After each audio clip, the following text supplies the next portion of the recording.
King David's wife, Michal, gets a bad rap in history because of an instance where she gets embarrassed by David after he publicly worships God, which among many things included dancing in front of all the people.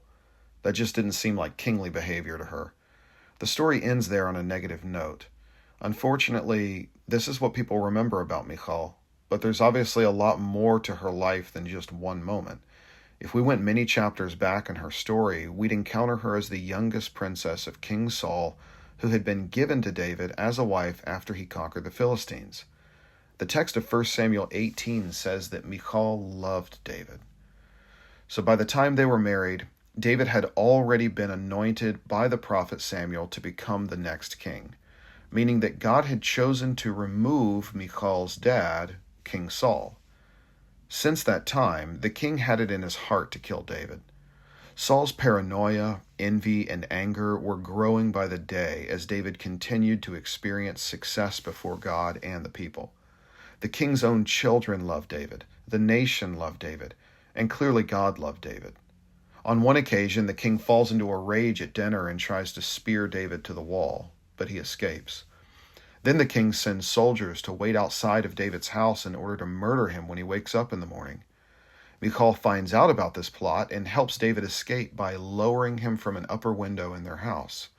She then goes and fluffs up the blankets on the bed and puts a statue there to make it look like David is sick. This bought David some time, but King Saul was impatient and said, "Just bring the whole bed to me with David in it and I'll kill him here." Of course, when the king's thugs went to look in the bed, they found David wasn't actually there, which threw Saul into a rage against his daughter. So, in order to save her own life, she lies and says David had threatened to kill her if she didn't help him escape. This reminds us of an earlier biblical story where Rahab was hiding Caleb and Joshua and then lied to the soldiers who were trying to find the two men. Following this, Rahab was honored throughout history for doing what was necessary to protect God's chosen leaders. Michal, in this instance, likewise had to choose between loyalty to her father, the king, and loyalty to her husband, the future king.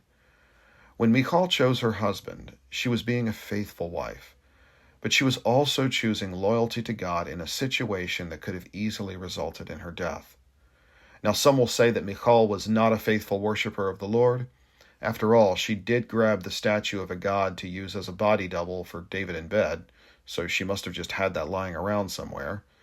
She may indeed have been confused about her beliefs, but what we can pull from this episode is that her act of faithfulness to her husband was an act of faithfulness to the Lord.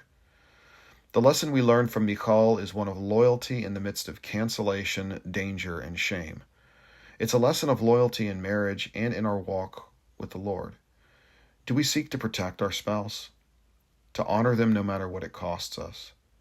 What about our relationship to the Lord? Do we quickly fold to the pressures of the world around us that are begging us to deny Him? We have no greater example of loyalty than Jesus going to the cross for us and for God's glory. If we've failed somehow in these areas with our spouse or the Lord, let us seek forgiveness, renewal, and commitment to both.